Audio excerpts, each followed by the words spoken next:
our channel. Andito kami ngayon sa sentro ng Belgium, sa Brussels. Yan. Ililibot namin kayo dito sa Brussels, yung magagandang places. So tara guys, let's go! Sabi nila guys, ang Belgium, ito yung heart of Europe. First time din namin dito. Kasi nung last time na nag-visit kami dito, hindi kami nakapasyal dito. So ngayon, dahil mas mahaba yung time namin dito, kaya napasyal na kami dito guys. Maganda. Maganda siya guys. Yan, ito yung yan. Yung mosque meron. Ayan. Oh.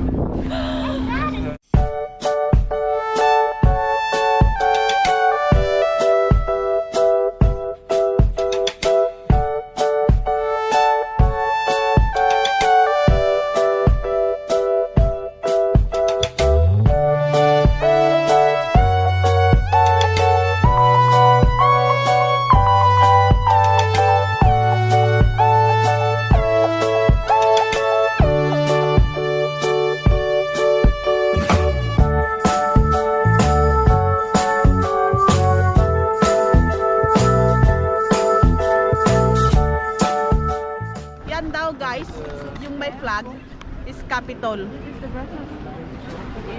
This is one of the famous tourist spot here in Brussels. Kita mo mga nila, mga buildings nila. Ganda. Ganda. Beautiful guys. Ito ay nila ito. Ito yung museum nila.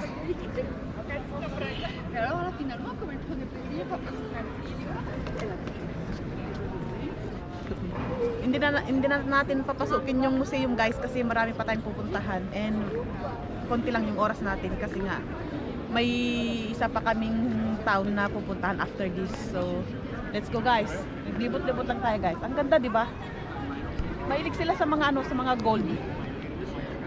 Hindi ko alam kung real gold yan pero design lang yata yan. Ayan. Yan guys. Haplusin mo daw yan. Pamahiin nila dito. Haplusin mo daw yan and then make a wish daw and then it will come true. Yun yung pamahiin nila. And then ngayon hindi pwede siyang hawakan or haplusin kasi nga dahil sa pandemya. So ilagyan nila ng ganito. Yun yung tradition nila. Yan. Let's go. Mag-calculate na daw. Kain na daw muna tayo guys kasi gutom na yung aming tourist guide. Tour guide. Yan, mostly waffles dito din guys. Yan. Parang surrender ng aking paa. Hindi na kaya. Yan, ang ganda ng hotel nila. Hotel Amigo.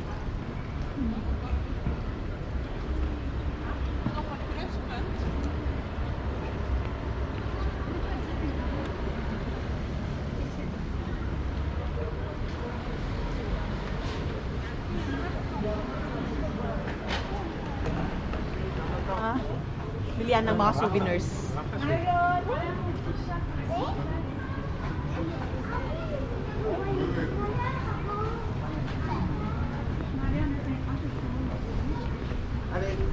Souvenir shop. Mostly dito sa Belgium. Yes. Ang ganda oh. In city. Tapos na dinabasi.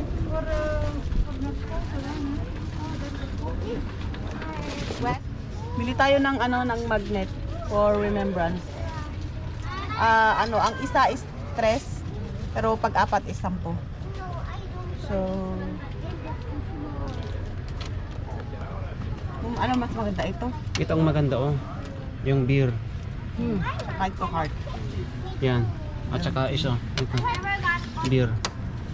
Ito. Beer. Yan. Tsaka yung 4 for 10. yeah, 4 Yeah. for 10. Pwede rin. Pwede rin na. Yeah.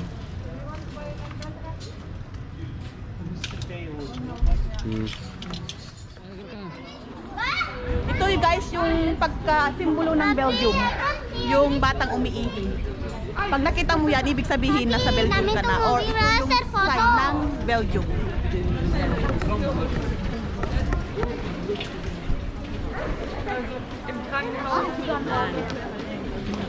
Then, tignan nyo yung ano, yung restaurant doon. May design siya na nakasabit na mga ano, bicycle.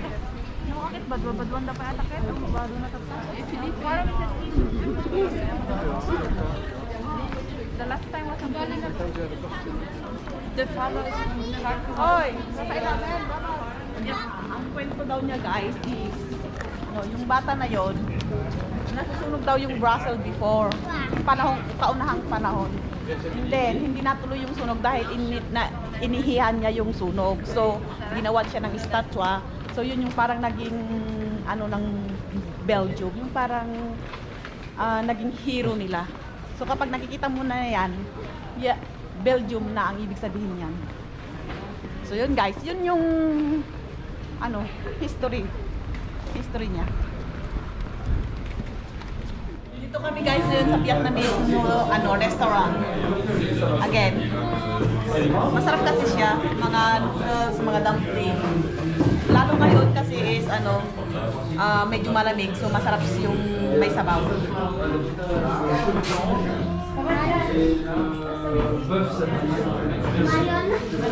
Ano nila, itong restaurant nila. Ganda yung ambience nila. Ambience ba yung tawag?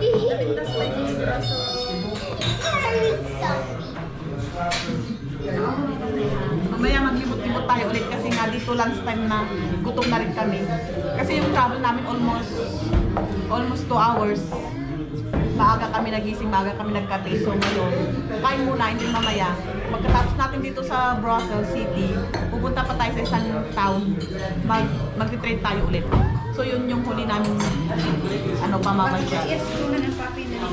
Eh, bukas sa bahay tayo, no? Bukas sa bahay tayo. Ay, bukas pala, yun yung ano na, pinaka-last. Sa Ostende naman kami, doon yung town na, doon kami nakatira. Pero magbo-boat kami, pupunta kami sa another, ano, town. Boat naman yun, free. So, mag-boat ride tayo bukas. And then, the most and famous waffles. Yun yung kakainin natin. Yun yung isa sa mga binalikan ko dito sa ano, sa Belgium. Eh, ito yung famous na waffles. Meron naman yung waffles na ano lang siya, yung flat. Hindi siya yung tipong mas masarap dun sa Australian waffles. So bukas, kakain tayo ng waffles. Sarap siya guys. Hindi na siya yung spicy, pero masarap siya talaga.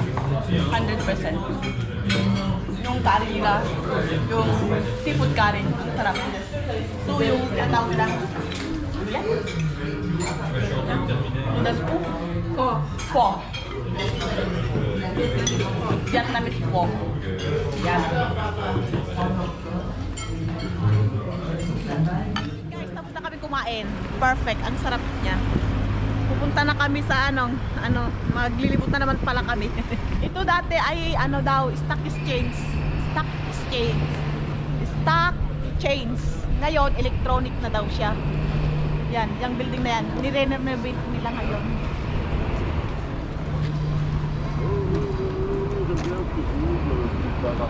Yan, more on restaurant. Kasi nga very touristic part to ng ng Belgium. Ito yung sentro na.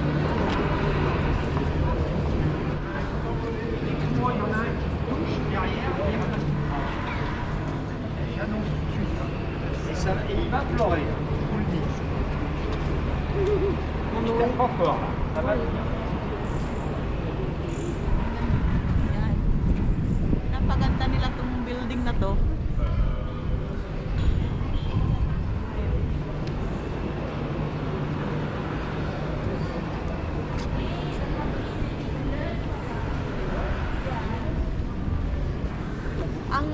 Ang lengguwahe nila dito is France. Dito sa sentro. France siya. Pero sa ibang part ng Belgium is Belgian ba? Yes. Pero dito lang sa sentro, France. Tsaka since malapit na rin sila sa France. Okay, we're going to have a coffee yata. I don't know. What is it? Ha? Ha?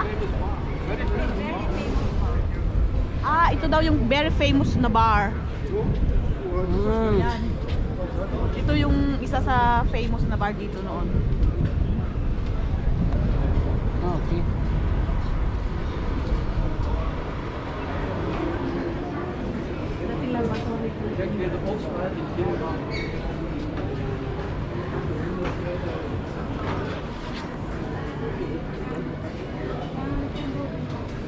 Ha? We're going to drink coffee here? What? Maybe inside. Hindi ka ano, yung mga ano niya, ceiling niya. Mm. A little bit like This is very famous inside. Very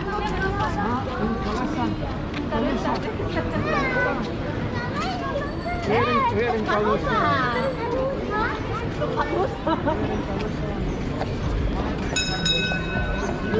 Yan. Kagaya din sa ano, Antwerp, meron ding ano ganito.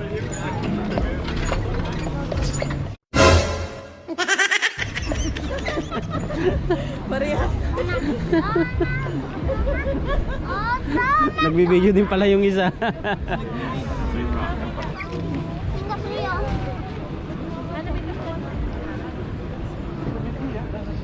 Station there. And this station Train station? there. What the station? Train station where you see the big building. That's the Ah, train station. yung big building doon guys, yan yung train. Where your train Yung station is. big building doon, na yung sa blue, doon yung train station.